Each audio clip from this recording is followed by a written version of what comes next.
The flying wedge representation is the most widely used three-dimensional representation of a molecule on a two-dimensional surface such as paper. This kind of representation is usually done for a molecule containing a chiral center. In this type of projection, three types of lines are used. These straight lines depict bonds in the plane of paper. Wedge-shaped lines depict the bonds that come forward towards the observer or above the plane of paper. Dashed lines indicate bonds that go backward away from the reader or below the plane of paper. No matter which way the flying wedge representation is drawn, the straight lines, wedges and dashes always mean as we have just said. For example, in this wedge projection, the bonds to hydrogen and chlorine are in the plane of paper. Bromine is above and fluorine below the plane of paper. Similarly, in the second example, bonds to hydroxyl and bromine are in the plane of paper. Hydrogen comes towards the observer and fluorine away from the observer. In the third example given here, bonds to hydrogen and NH2 are in the plane of paper. CHO on solid wedge comes towards the observer and hydroxyl group on dash goes away from the observer.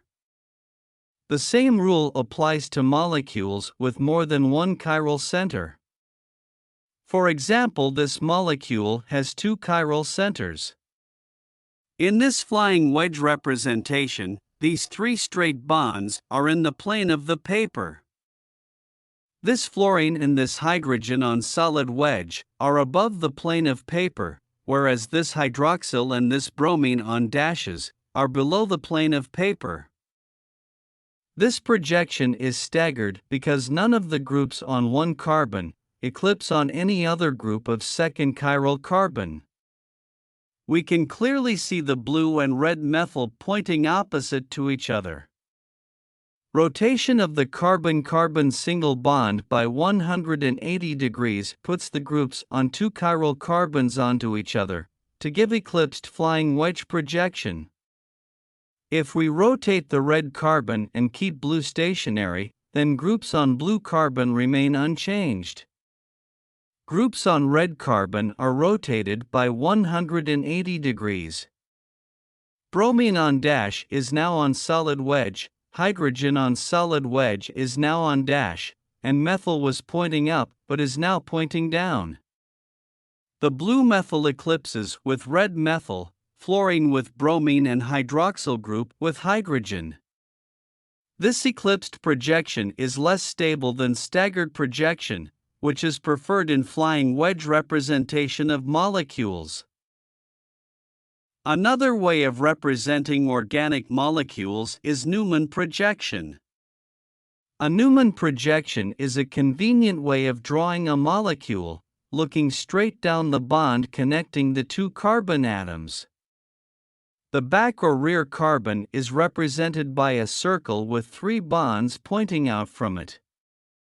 Front carbon atom is represented by three lines, three bonds, coming together in a Y shape.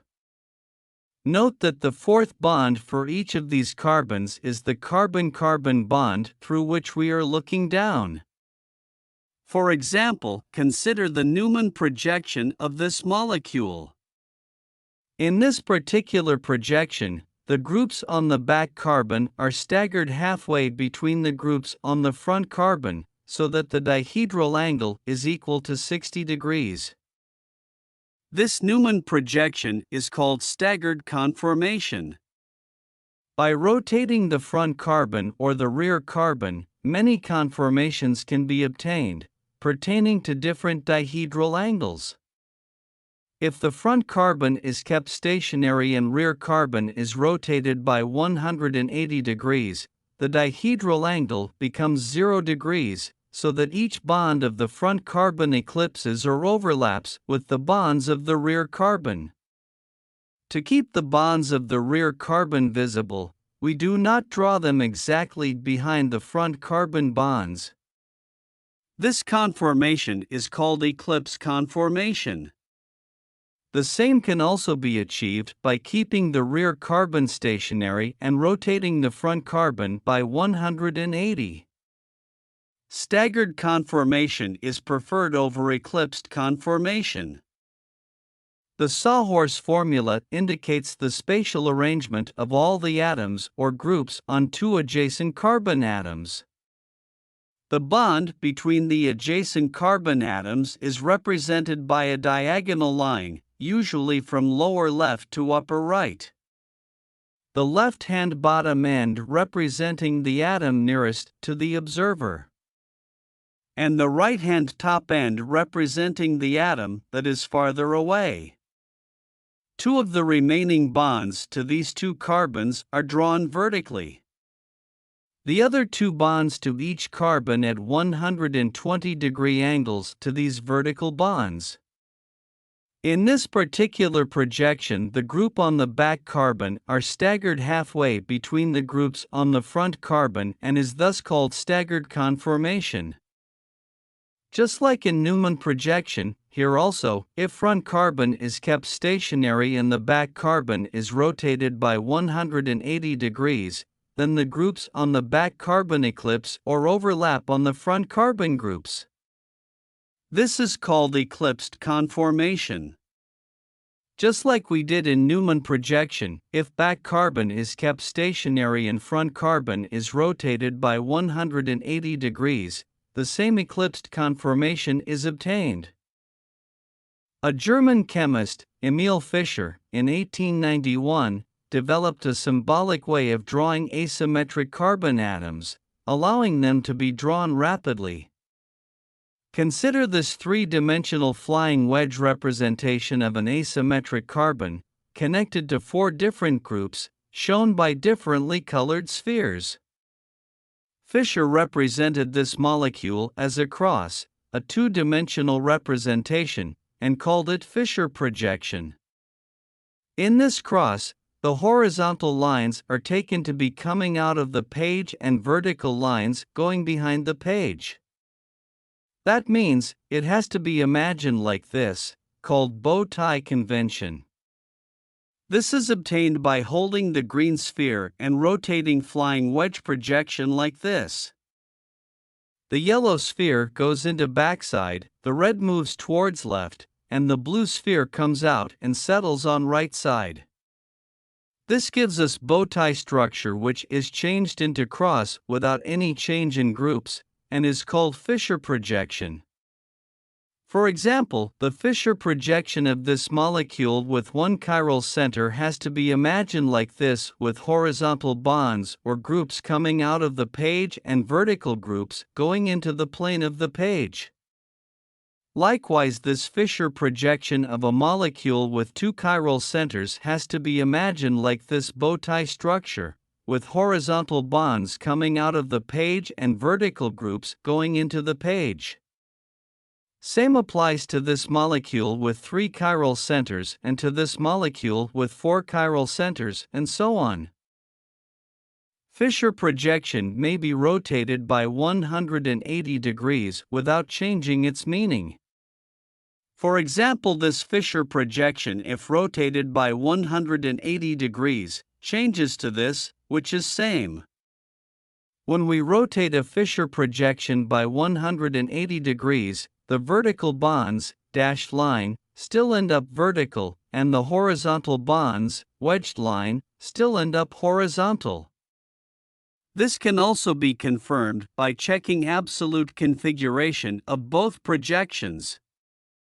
Assigning priority as per Kahn-Ingold-Prelog convention, from 1 to 3, Ri moves anti-clockwise and least priority is on horizontal line, so this has our configuration. After 180 degrees rotation, this molecule is also having absolute configuration as R. So the Fischer projection remains same after 180 degrees rotation in the plane of paper.